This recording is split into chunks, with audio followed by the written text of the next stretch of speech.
Let's bring in our first guest this afternoon, Quezon City 4th District Congressman Jesus Bong Suntay. Magandang hapon, sir, and welcome to Stolicon. Hi, magandang hapon po.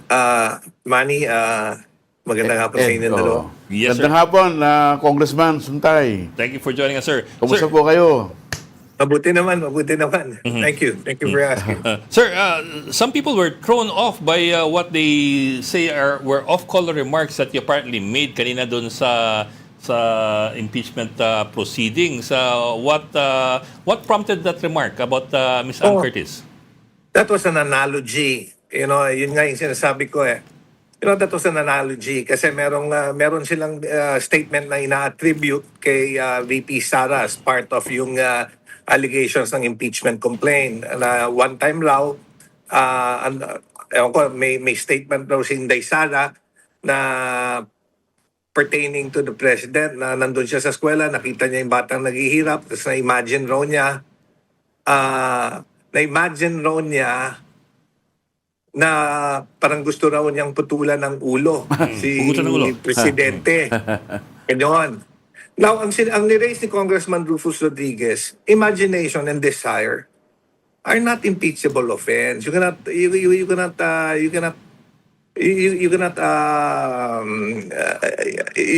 hold someone liable for it. Kaya nga, sabi ko parang analogy lang yan. In fact, wala naman ako doon sa Shangri-La. Ang sinasabi ko lang, parang nandiyan ko sa Shangri-La, nakita ko si Ann Curtis, ang ganda-ganda pala niya. So nagkaroon ng desire sa puso ko. Nagkaroon ng desire sa akin at na-imagine ko. Oh. It's an analogy. And there was, alam mo, sometimes nasa pag-iisip ng tao yan eh. Pagka gusto na, ang sinabi ko, so yung imagination at saka yung desire ba yan? Can I be charged? Or is it punishable? Is it a crime? Is it immoral? Is it illegal? Kaya nga tinatanong ko doon sa komite. So, ano yung immoral doon sa sinabi ko? Well, actually, sir, the question might also be, couldn't you have come up with a better analogy without coming off sounding like publicly saying that you're desiring somebody at nag-init yung iyong katawan? Nasa mga tao yun eh. It depends on what conclusion you draw. But what I'm trying to drive at is, there's nothing immoral, there's nothing punishable. Mas masakit pa nga yung kay VP because we want to try to impeach the second highest elected official of a land because of something that she imagined or she desired. Yes, sir. Let's look at the analogy. I get what you're saying, sir, but I think we should also dissociate those two issues. One being whether or not the VP committed anything impeachable. That's for the committee to determine naman and the House to determine as a chamber. The other one is your analogy, whether it was an appropriate analogy to begin with. Well, it depends. Kagaya nga sinabi ko, I don't see anything immoral. I don't see anything illegal in those statements. In fact, ang sinabi ko lang nga, nakita ko siya, ang ganda-ganda pala niya, nagkaroon ng desire sa akin at na-imagine ko na lang. Pero hanggang imagination na lang yan. Yun yung, that's the exact statement that I said. And what's very telling is, ewan ko bakit yun yung pinipick up. Hindi pinick up that, we are hearing, Committee on Justice yun. And everyone should appear to be impartial. And we should not censure words just because, di ba? That's very telling. Ibig ba sabihin yan? Even if yung mga statements, even if the word is not illegal, if the word is not immoral, pagka gusto ng komite na i-censure to strike it out of record, pwedeng gawin yan, then how can we be impartial pagka ganyan? What do you expect from the committee? I think that's the bigger issue that we have to focus on. We shouldn't focus on Ann Curtis or whatever. We have to focus on how the committee is being, how the hearing is taking place. I Don't you understand think your point, that's a sir. bigger issue? I understand your point, sir. But what I'm also trying to say is what is struck out apparently was not the question of whether what VP Sara did was illegal or immoral, because that is to be adjudged later on. What they did ask to be stricken out was your analogy, your choice of analogies. Yeah. Yes. Oh. If you, I think you saw it. Ang sinabi ko, was nagkaroon ng desire at imagination. But that's it, desire and imagination. Kung meron man, nag-init yung katawan ko, well, ano yun? You know, it depends on what context you take it on. If you have a dirty mind, maaari. But it's in your mind, di ba? But if you take all those words that was uttered, then you tell me. Pero Is it Congressman immoral? parang hindi rin pantay yung analogy niyo eh. Kasi yung sa inyo desire, no? Eh kay VP Sara may harm na kasama. Parang magkaiba yung analogy niyo eh kasi yung isa Well, harm, kayo naman desire. Well, ano yan eh, maybe yung isa is the desire of the heart, yung isa naman, yun nga yung tatanggalan ng ulo. But what we are taking into context is the question, is something that you are imagining punishable? Is yung desire that you are feeling, is it a criminal act? Yun ang tignan nyo. Kasi alam mo, Congressman, Kasi hindi ako naman as a kami lawyer, yung magde-decide as a lawyer, yan eh. Kailangan tingnan natin yan. Oh. What we are asking, is it an impeachable offense? Yung desire, something that is desired, something that is imagined. Is it tantamount to an impeachable offense? Yung kung sabi ni Ed kanina, ang magde-decide niyan yung Justice Committee, nakasama kayo. Pero sa tingin niyo ba... Pero pagbobotohan niya ng mga members ng committee. Pero sa tingin niyo pa, Congressman, kasi may bigat kasi pag ang nagsalita ay Vice President concerning the President kasi siya po makikinabang kung sakasakaling may mangyari sa Presidente. Yung sa inyo po, kaya nga babalik ako. yung isa inyo po na desire, hindi naman po public official, si Al Curtis. Kaya nga, Manny, babalik ako sa tanong, even if you go over the revised penal code, is something which is desired or something which is imagined, is it a punishable act? Doon na lang tayo. Hindi niyo po nakikita na ito ay isang overt o covert o anumang klaseng threat? Okay, Manny, what is the overt actions that was done? Wala pong overt pero hindi niyo ba nakitang parang ito ay A isang crime threat? can only be committed if there's an overt action. Pero kung threat po, kasi may crime na threat eh. Ang tinatanong natin yung context ng kwento niya, I think you have to view that video message. In fact, ibang video yung pinapakita nyo. Iba ho yan. Ibang video yan. Yan Pakita yung- nyo yung nagkikwento siya. I think that would put it in the proper perspective. Maling video yung pinapakita nyo Pero, Congressman, in the final analysis, sa tingin niyo ba may grounds para ma-impeach si VP Sara base dun sa I think nakita niyong proceedings?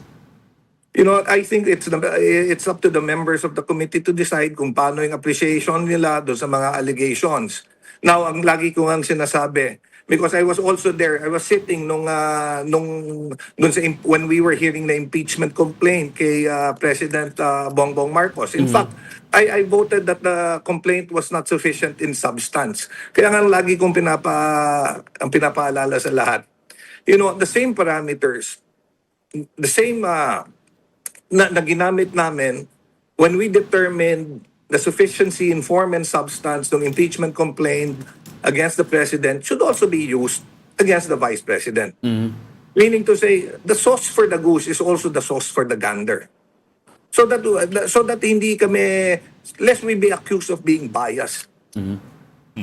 Well, at least one of your colleagues has accused you of nag-abogado ka raw para kay Lawyering. VP Sara. Now, but let me preface it in... Sadly, ganito I'm being accused of nag-aabogado for VP Sara.